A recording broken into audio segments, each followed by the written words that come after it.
SLIT 2022 main intake for student admission starts now.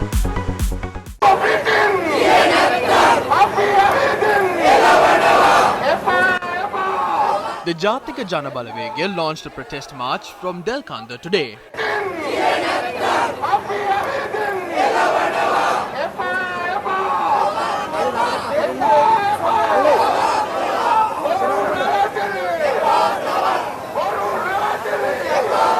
The protest was held under the slogan, "End the 74-year curse." Join us to dismiss this tyrannical government. The protesters marched along High Level Road to the Ananda Samarakun Open Air Theatre in Nugegoda.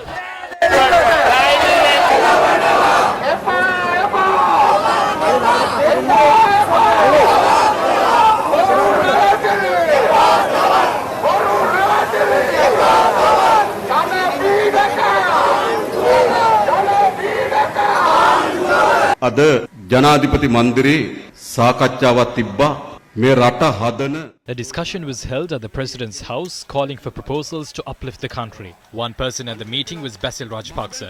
He's a thief. Then there is Ranil, who protected fraudsters who looted millions from the central bank. Then there is the President, who is facing court cases for looting public resources and was only released because of his immunity. His lawyer said he had 35 cases. Before this president came to power, former President Maitri was called a puppet.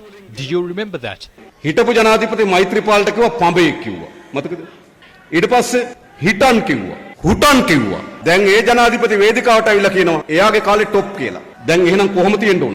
Now that President comes to the stage and says the country performed well when he was in power. If that's the case, shouldn't we be in a better position today? He was also in the meeting. Then there was a person who purchased bonds from Greece when its economy was collapsing and caused massive losses to the country. He invested funds of the Employees Provident Fund in the stock market and caused losses running to millions of rupees. A CIA mole was arrested in the US. He was sentenced for 12 years in prison. Cabral had paid that CIA mole $6.5 million.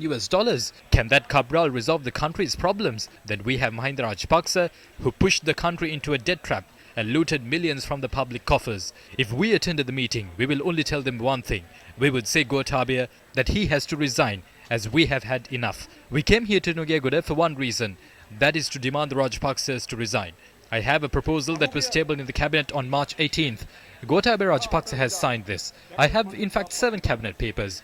These are all about agreements concerning national security. Some agreements have been signed even before obtaining cabinet approval. This cabinet paper reads that the letter of exchange for Adonia's surveillance aircraft was signed with India's High Commissioner to Sri Lanka, Gopal Bagle, who represented the Indian government on March 15th, as it had to be done before the finance minister's visit to India. They signed the documents on March 15th and tabled it in the cabinet on the 18th, seeking approval for a document that was already signed. Why have all of you gathered here? That is to change this administration and to bring in a people-centric government. මේ දුර්දාන්ත පාලනය වෙනස් කරන්නත් නව ජනතාවාදී පාලනයක් හදන්න.